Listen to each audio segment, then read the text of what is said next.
Hi everyone, welcome to this business book club blog. As you might know, I've set myself a challenge to read a different book every month to help me make sure that I get through the massive stack of books I keep meaning to read.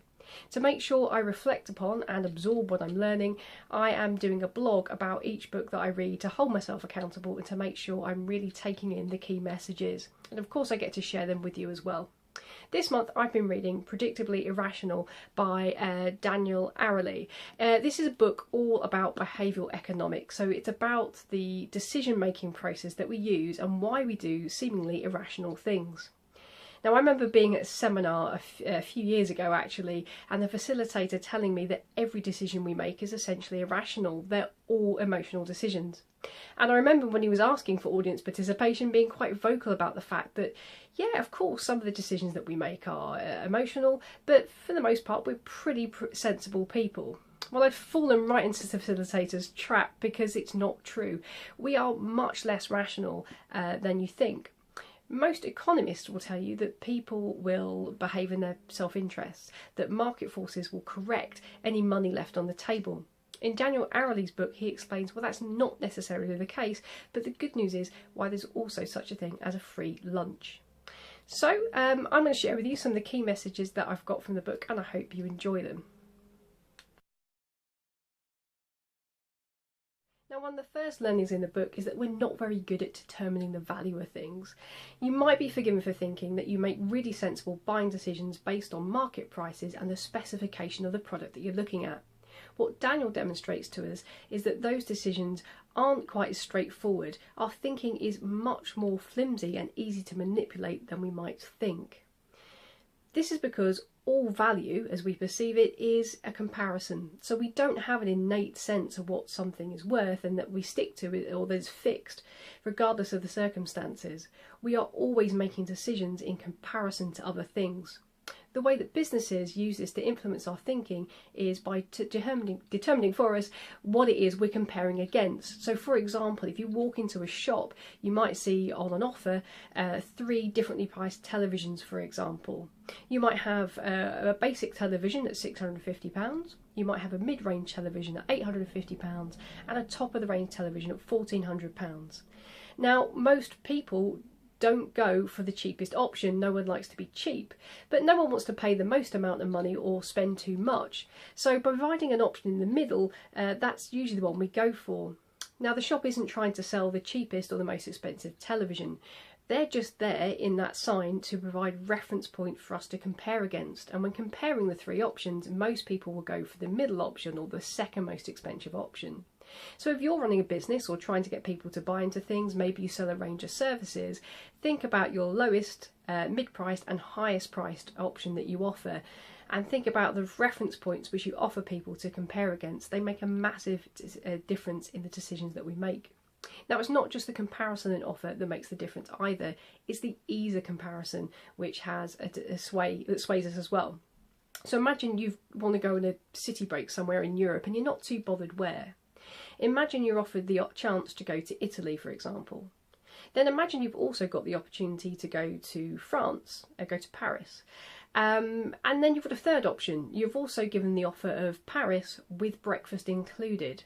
Now, what we tend to do in this situation is make the easiest comparison. Now, we don't know whether going to Rome in Italy, for example, is any better than going to Paris in France.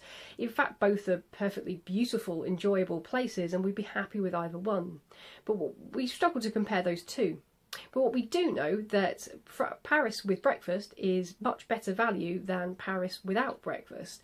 So what we tend to do is discount the idea of going to Italy, and our brains focus on just the 2 things that are easy to compare. Now, once we've got our 2 things that are easy to compare, Paris with breakfast or Paris without, we can then make our decision based on the comparison of those 2 things. And of course, Paris with breakfast for the same price of Paris without is a much better deal, and that's the one that most people will choose. So when deciding to offer products or services, think about what you're giving people to compare to and think about how easy you are making that decision. We tend to lose our heads when things are free. We're not very rational when the minute we see something with free on it. So imagine I'm going to give you two options, and I want you just to pick one option on gut instinct. Don't think about it too much, just go with your gut instinct. Let's say I offer you a £10 Amazon gift voucher, or you can have a £20 Amazon gift voucher in exchange for £7. Now, which do you choose? Most people will instinctively choose the £10 voucher because it's free. But if we stop and take time to do the maths, what we realise is that a £20 gift voucher sold for £7 is a gain of £13. Now that's better than a gain of £10. And actually, given that Amazon allows you to buy pretty much anything, it's pretty much as good as cash. So why don't we make that logical decision? Well, we're a really risk-averse species. We don't like the idea of loss. So every transaction normally involves an upside and a downside. We do a little cost-benefit analysis in our heads. Now, we know what we're going to gain, but we don't really like the idea of what we're going to lose, and that affects our decision-making. When things are free, we tend to focus only on the upside, and we fall into the trap of thinking that there is no downside, there's no cost, so there's no adverse effects. But of course, in reality, that's not necessarily true. While it's nice to have things that are free, sometimes a free offer can cause us to take a worse deal. And what I mean by that is that whenever something is free, there is always a cost. So whether it's the time that you spend waiting in line for a free thing, whether it's the quality that you're sacrificing, whether you're being persuaded to take something of an inferior standard rather than pay a small amount for a better quality item, or if you've ever bought two products to get one free when you only ever needed one item in the first place, you'll know exactly what I'm talking about. An interesting experiment happened with Amazon, actually, the same company. In the mid-noughties, they did an offer where if you spent over $20, you could get free shipping. And they had similar offers all over the world, where over a certain amount you'd get your shipping for free. What this did for Amazon, it boosted their revenue enormously. They saw sales rocket as people were adding additional items to their cart in order to qualify for the free shipping. This happened in every territory all over the world with the exception of one. That was France. Now, are the French more sensible and rational than the rest of us? Well, sorry French viewers, unfortunately that's not the answer. In France, they took a local decision to have a nominal amount for the shipping. They were only going to charge £1. Now, back in those days, that was about 10 pence, so a really small fee. But the fact that there was any fee being charged at all, it introduced this idea of loss. I'm going to have to lose something in order to gain something, and it put people off adding the additional items. Now, as you can imagine, this anomaly got picked up pretty quickly, and the French region very, very quickly introduced the free shipping in line with the rest of the world. They also saw their sales increase dramatically. So next time you see something that's free, think carefully about whether it is free. There's normally a cost, whether it's in terms of your time, the quality, or ask yourself if you even really want the product at all.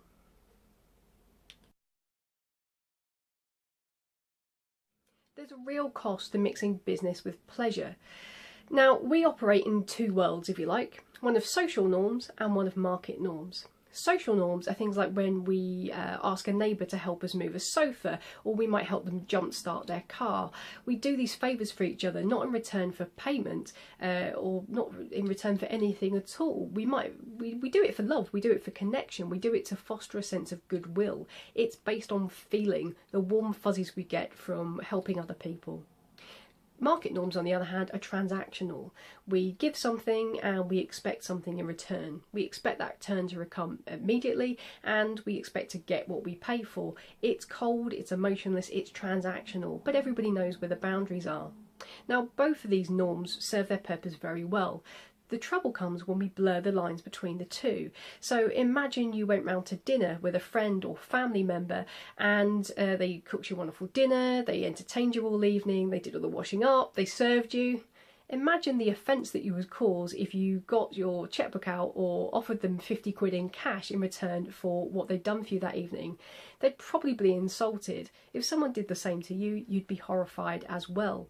The reason is that we'd be switching the relationship of quite a warm, fuzzy one of connection and relationship to one of market forces. And that introduction of market norms is the one that causes the damage.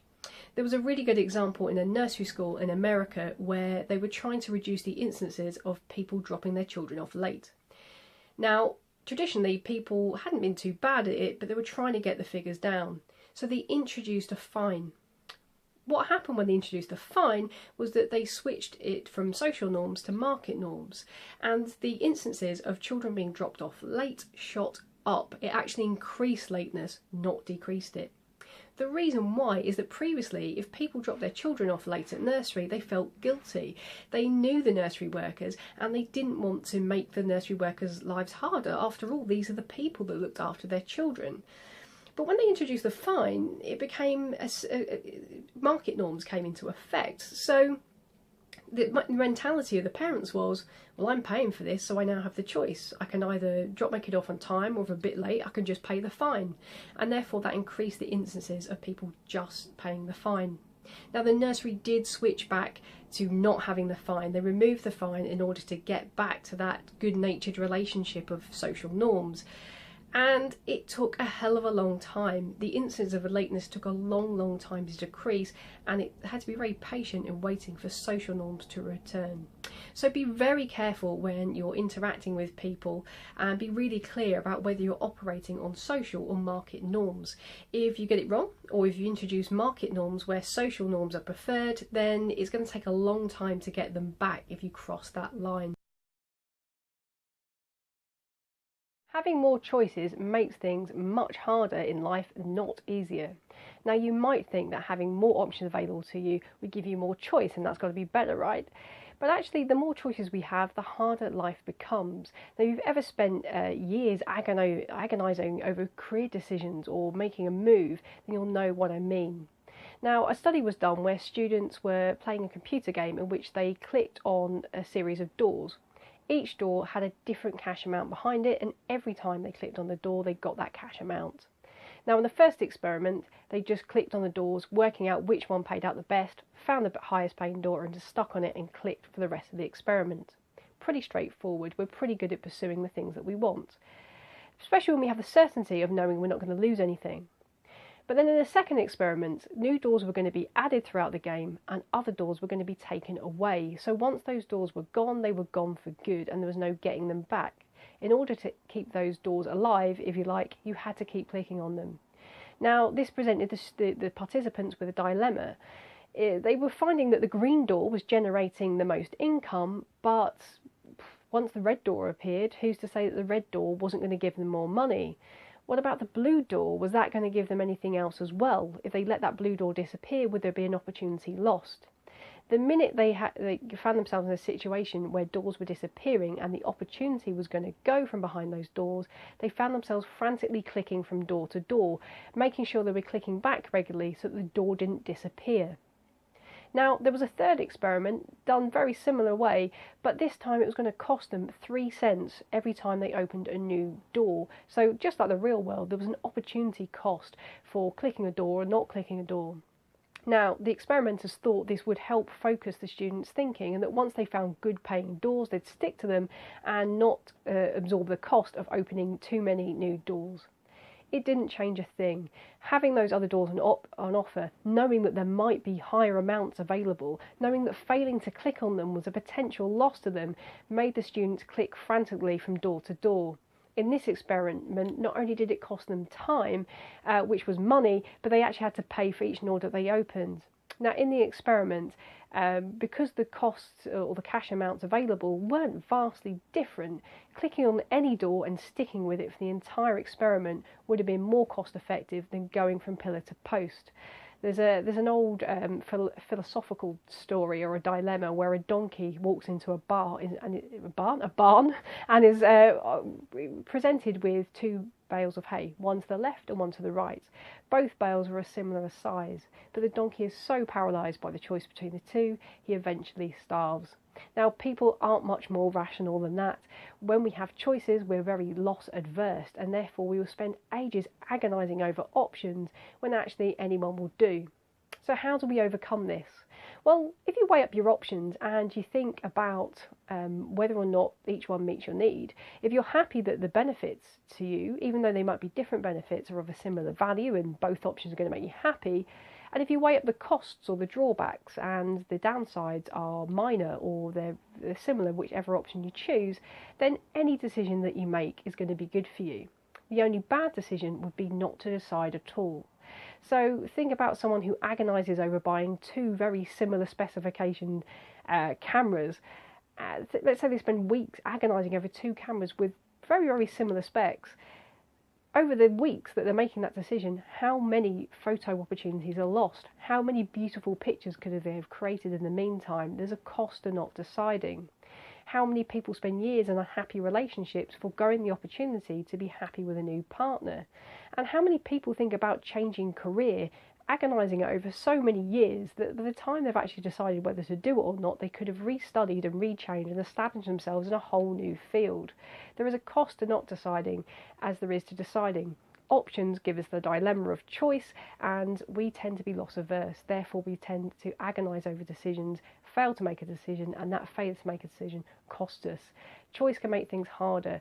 Our ability to close doors actually serves us very well, and if we want to avoid this dilemma, we need to get better at letting things go.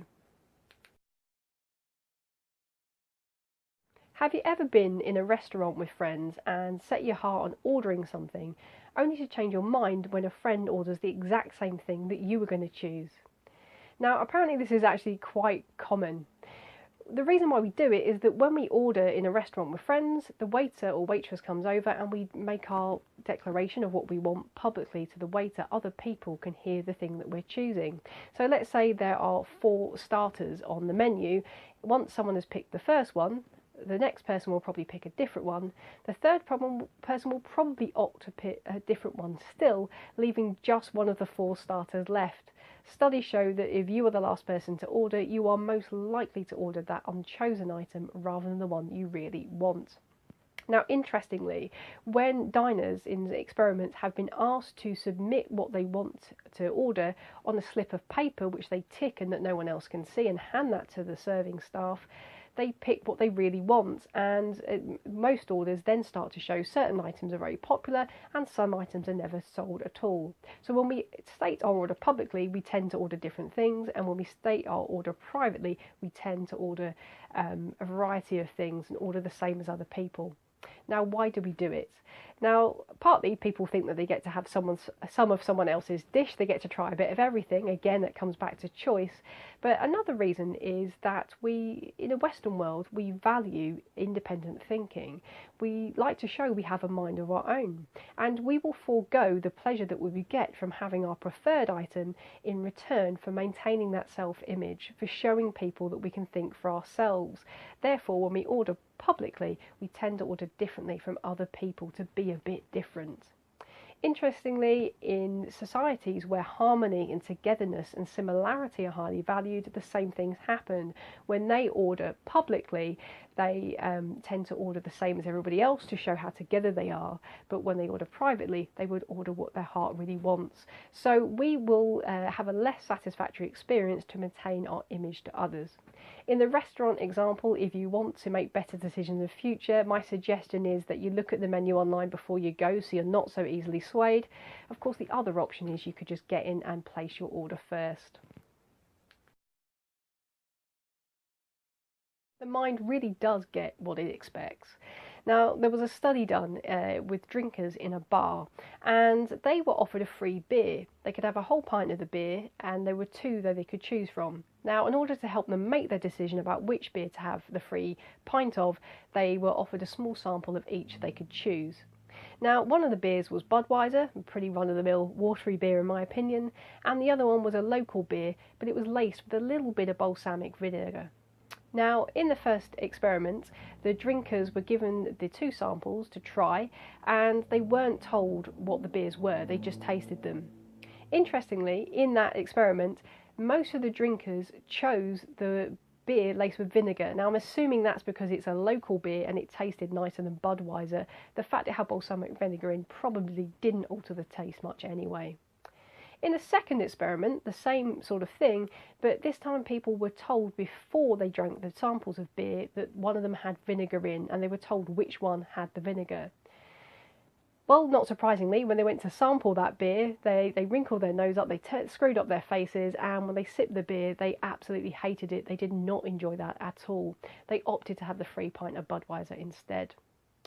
But then a third experiment was done, and in this one, people were given the sample of beer. They weren't told much about them, just asked which one they wanted to have the pint of, and then after they'd made their choice, they were told that it had balsamic vinegar in.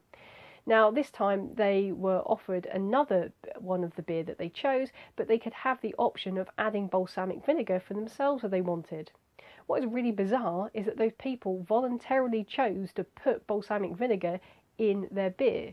They figured, well, I'd had it before and I really liked it, so I guess I'll like it again. What's interesting about this is that our expectations don't just shape our beliefs and perceptions, they seem to actually change our physiological experience. The beer actually tasted better for the groups that weren't aware that the balsamic vinegar was in. So, what can we take for this? Well, there's a few things I think we can take. If you are throwing a bit of a house party and you want to buy your food for the local discount store, serve it in expensive crockery. Don't tell your friends that it's from the discount store. If it looks like it's going to be served in fancy plates, they'll think it's more expensive than it actually is. You can tell them after if you like, it shouldn't make any difference, but that's one way to do it. Dress for the job you want, not the job you have. If you look the part, people will assume that your competence is much, much higher. But the warning for me is be careful about the expectations you have for other people. If you think that someone is useless, you'll probably prove yourself right. If you think that they're really talented, then you'll probably prove yourself right again. You'll meet your own expectations. That is no bearing on the calibre or the talent of the other person. It's just you see what you expect. It changes your experience of them, and that's nothing to do with them. So we have to be very careful about the expectations we set. So, having read the book, I couldn't help but thinking about how many times I must have been duped by shops or businesses into making decisions. I can be a little bit impulsive with purchases. I'm a little bit sensible, but sometimes more easily swayed than I should be. It's definitely worth me taking my time and being a little bit more thoughtful about the comparisons that I'm being given to choose from and the reference points that are being given to me. I'll take much greater care to choose my own reference points over a period of time, I think. The other thing that occurred to me is about how we set expectations for ourselves. So when it comes to putting ourselves forward, are we making our reference point, the comparison that people make with us against the very best people, or are we tending to set expectations in the bargain basement? Are we doing ourselves justice? And who are people comparing us to? So it's good to know our innate value, but it's good to think about those things as well. I think one of the biggest things for me in terms of the value, the way we perceive things, and the decisions we make is how we set our expectations for life in general. So sometimes I find myself thinking, it's going to be a tough day today, or I'm not going to enjoy doing this.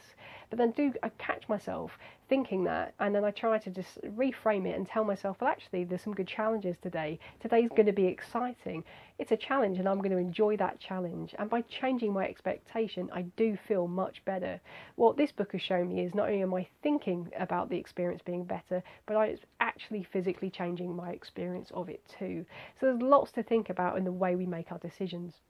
All of these little quirks or irrationalities that we've seen from the book, they're all designed to do positive things for us. They're all mechanisms that we've inherited from years ago to keep us psychologically and physically safe. They're not necessarily fit, though, for the modern world. So the challenge for us is just to be aware of some of these things that are going on, and once we've got them in our awareness, to slow down and make better decisions that are going to serve us better. I hope you've enjoyed hearing all about the book. I've certainly enjoyed reading it. There is so much in the book that I just haven't had the chance to cover here. There's so much more about the experiments that I just haven't had time to go into. So if you want to know more, get in touch with me on Facebook or LinkedIn or Twitter or email, and let me know what you think. Happy to discuss anything over with you. And if you've got any suggestions for what I would read next, I'm always really happy to hear your suggestions. Thanks for watching the video, and I look forward to hearing from you soon.